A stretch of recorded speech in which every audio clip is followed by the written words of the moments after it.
Over a couple different court cases. We're going to be going over Plessy versus Ferguson and Brown versus the Board of Education. Start with. Okay. Here's a couple bell work questions for you. Okay. The first one: identify three things you observe happening in this image right here. Yes. You can piece of pencil and a piece of paper. You can return them in, yes. Paper back there.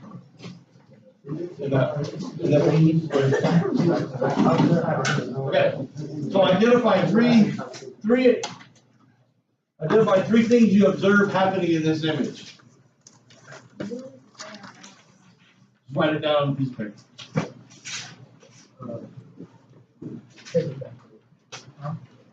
Okay, and then on the next one, describe your reaction if you were forced to give up your seat in the classroom to someone of a different race or color.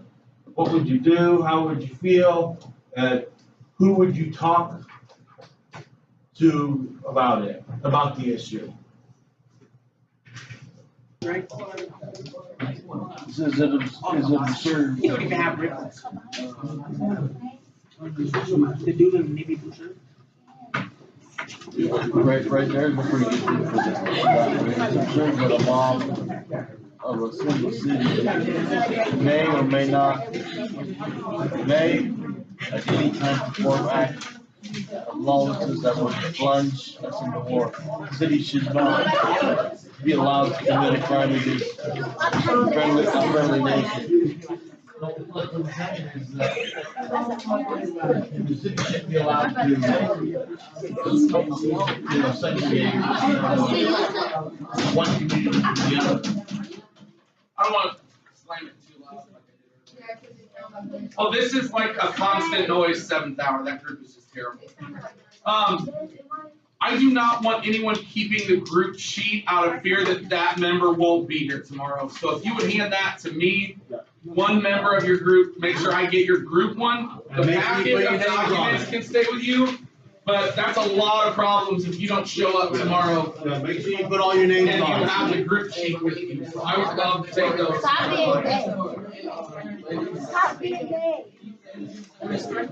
Highlights you can drop on your way out. These same groups for about the next week. So when you come in and you see the chairs like this, you're gonna sit in the same groups that you're in now. So you keep on doing things like you put it down. Oh, shut up. You keep on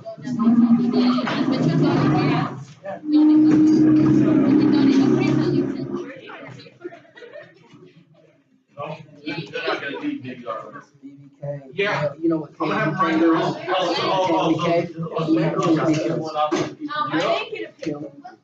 On its way. Yeah. Saw your mom yesterday, Whitmore. Almost asked her why you weren't at school. Wait, where? Lowe's. Oh, yeah. Well, I wasn't at school because I felt sick this morning, and then my mom, I asked her to take me back from school. I was like, never mind, I'll just stay home. So I figured she was skipping. Yeah, I really was. Hey, Cheyenne, I think your paper's right here. I'll give her all of these. We're gonna go over all this stuff. Oh, something touched my leg. Yes. That's not hard to figure out. Show up. No, let me see that or not. You were you sit across the hall. There's Maybe there's Loyals and Special. You know, that's probably. Yo, what you want? That's in Kansas City. You know where that's There's at? your person.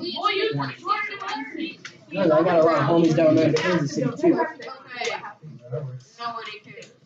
Wait, Okay, I didn't ask you if. That word, man. Okay, here's what we do. I'm gonna read through the introduction.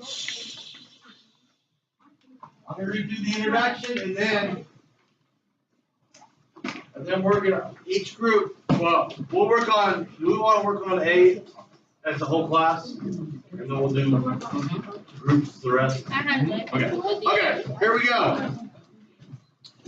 As we have learned, historians often use documents to make inferences about what life was like at a particular place and time, to understand historical context. Historical documents often contain many clues about the major issues, conflicts, beliefs, customs, and prejudice of people at a certain historical moment.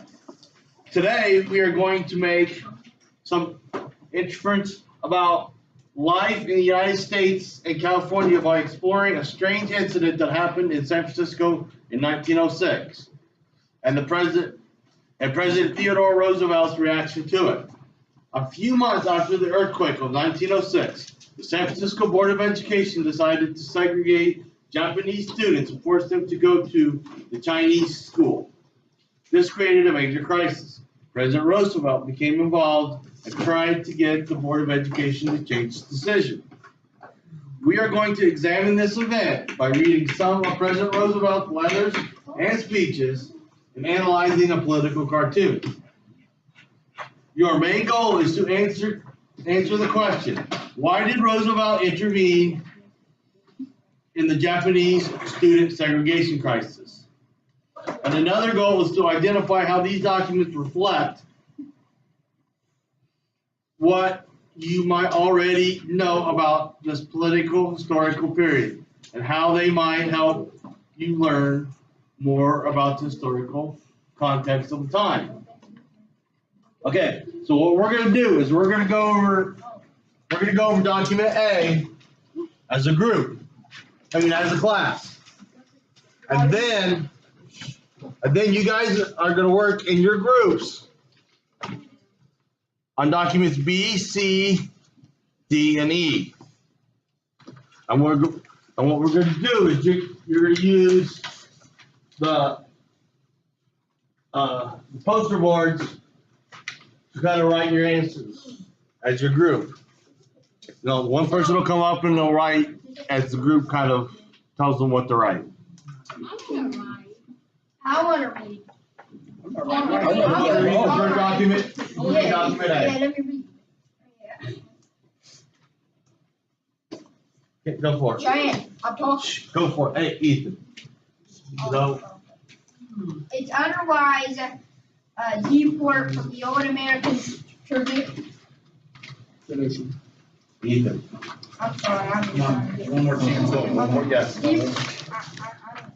Depart from the old American tradition and discriminate or against any man who desires to come here as a citizen. You cannot afford to consider where he is a Catholic or a Protestant, or a Jew or a Gentile, or whether he is an Englishman or Irishman, French or German, Japanese, Italian, Scandinavian, Slav, and Magyar, The class of Chinese laborers are undesirable immigrants who work to this country because of their numbers, low wages, low work, and low standards of living. Source: Public Speech by Roosevelt, December 1905. Okay. That was good. Okay, so why? Okay, so in the document A, in the first part, in the first block, according to this document, why did President Roosevelt intervene in the Japanese segregation unit? So, according to this document, why do you think he intervened? Why do you think President Roosevelt intervened? It's kind of right there in that first paragraph. He kind of states, he talks a little bit about it. Yes, like her, he says, it's unwise to depart from the old American traditions and to discriminate for or against any man who desired to come here to citizen. So he's more or less saying, it's not right to discriminate against somebody from another country that came here to try to be a citizen. So he's saying it's not right to discriminate against the Japanese and make them have to go to the Chinese schools. How's that discrimination? So what could we write for this? Well, right there, that's what Elizabeth, who wants to come up here and write on that, right there, they And can. write exactly what he wrote. Yeah, you can just write, he's writing down what we're saying, what you guys are saying. I like when she Yeah. How is that unfair to send the Japanese students to a Chinese school? That just said sending a boy to a boy boarding school. It's not really discrimination. But that's like, remember in the South, during civil rights, I can't see it. they had a African American school and an American, and a white American school. I'm gonna put it on the overhead so that you can copy it easier for your group. Yeah. Okay, So, yes, who did the Holocaust? Who did he buy? Somebody tell me who the Holocaust was by? Who? Well, yes, but what group was it? What group was he in charge of? The Nazis. so you would simply write Nazi in the box where Germany says buy. Number killed, you're actually providing a number. It could be the 100,000s, it could be the millions. You just need to double check. And then result. What we're looking for there is for the ones that are over, what was kind of the last events that, took place before it was officially ended. For some, it could be a court case. For some, it could be another country taking them over or a group of people overthrowing a government. It could be at the end of a war. It may be nothing. In fact, one of them, I'm pretty sure it says nothing really happened. It just ended, and that was it. So, yes, and one of them, you're just going to talk about how the recent events are still going on. We understand you will need more than today. There is a decent amount of reading. All right, you'll get the entire hour tomorrow to work on what you don't finish today. But it is due at the end of class tomorrow. We will not be spending class time on Friday on this. We won't have any more class time except for tomorrow. But like we said, some of these being that they're just a number, they're going to be small boxes. Some of you, if you look for things like names and numbers using the skim reading skills we've been trying to build all year, you'll be fine. You'll get it done by tomorrow. All right. You shouldn't have any problem with not having it done by tomorrow. As long as you're working on it. So as an example, this first one says Ottoman Empire. And that one goes with the Armenian genocide. So if you were to, because there it is right there, Ottoman Empire on the left-hand side.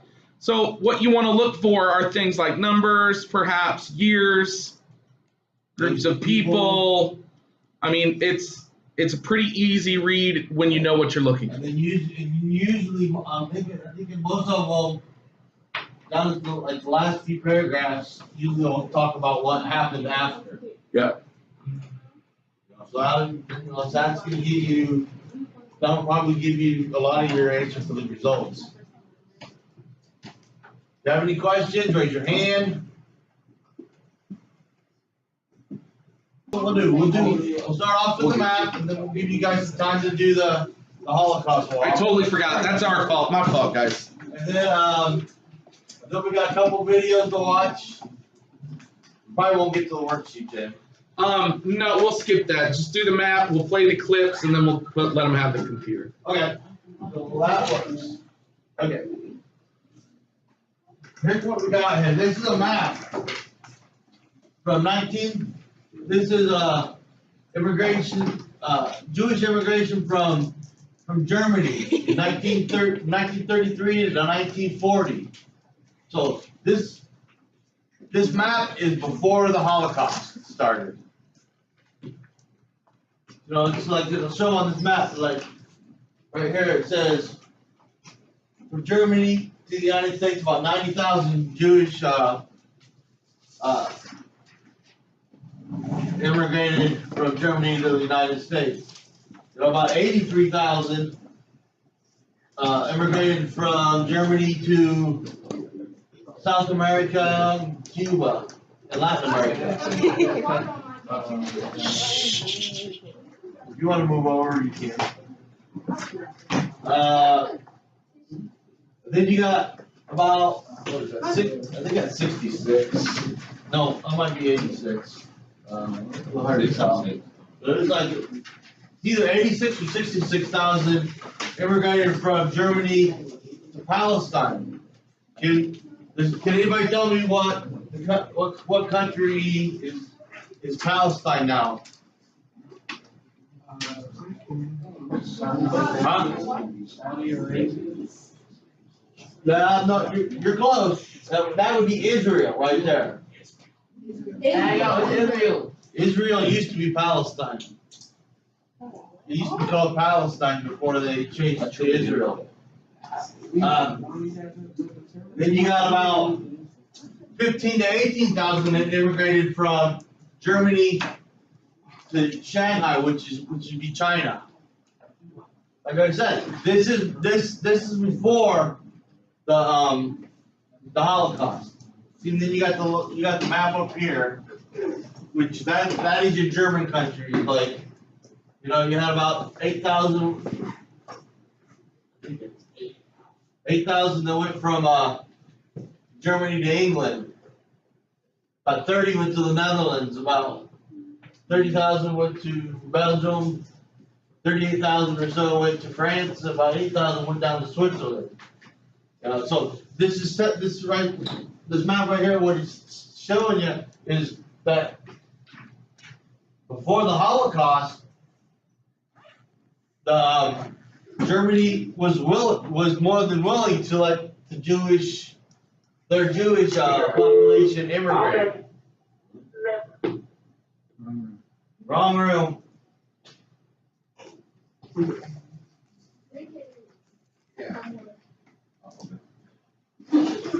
But yeah, so and plus, in addition to tens of thousands of Jewish refugees immigrated to other regions of the country, but this is before the Holocaust. Germany was more willing to let their Jewish population immigrate to other countries. The only problem they were running into was they were finding out that a lot of them just didn't want to immigrate to other countries. So then that's when they decided they had to come up with some other way to get handling the Jewish population. That's when they came up with the Holocaust. So does anybody have any questions about this map? Because a lot of like if you look at some of these countries, and they didn't get anybody, or they don't show anybody, like Australia, Canada, Greenland. They don't show that they got much Jewish immigrants from Germany. Part of that is probably because some of those countries had a little more stricter rules on what you had to do to get into the country, which that's what we'll be doing later on when we get to the worksheet. If we go to start on the worksheet, I'll start talking to you about what the Jewish people had to do to leave Germany and what the Jewish people had to do to come to the United States. So, see, like the other thing is like Africa. There wasn't very many in Africa, and the Soviet Union was the same way. So pretty much what this map is showing you is more or less just showing you, where the German Jewish population kind of immigrated to after the Nazi Party took over. Okay. We hit the video button on the remote so I can. Oh yeah, we're gonna go to the video. Yeah. These are short clips. Altogether, they end up being close to 10 minutes. There's 3 of them because for some reason the Holocaust Museum didn't post them all together. They posted them all separately. The first one is just a little background on how the Nazis came into power and their first their first attempts at solving the Jewish problem, and then the second one is a survivor story. In September 1930. 3 videos. The first video is gonna be a comparison of Martin Luther King and Malcolm X. You're gonna write down 5 things that you would take from the video. Yeah, so first video, write down 5 things that you take away from the video. Yep, 5 facts about the video. No, just the first one. The second video is gonna be Martin Luther King's I Have a Dream speech.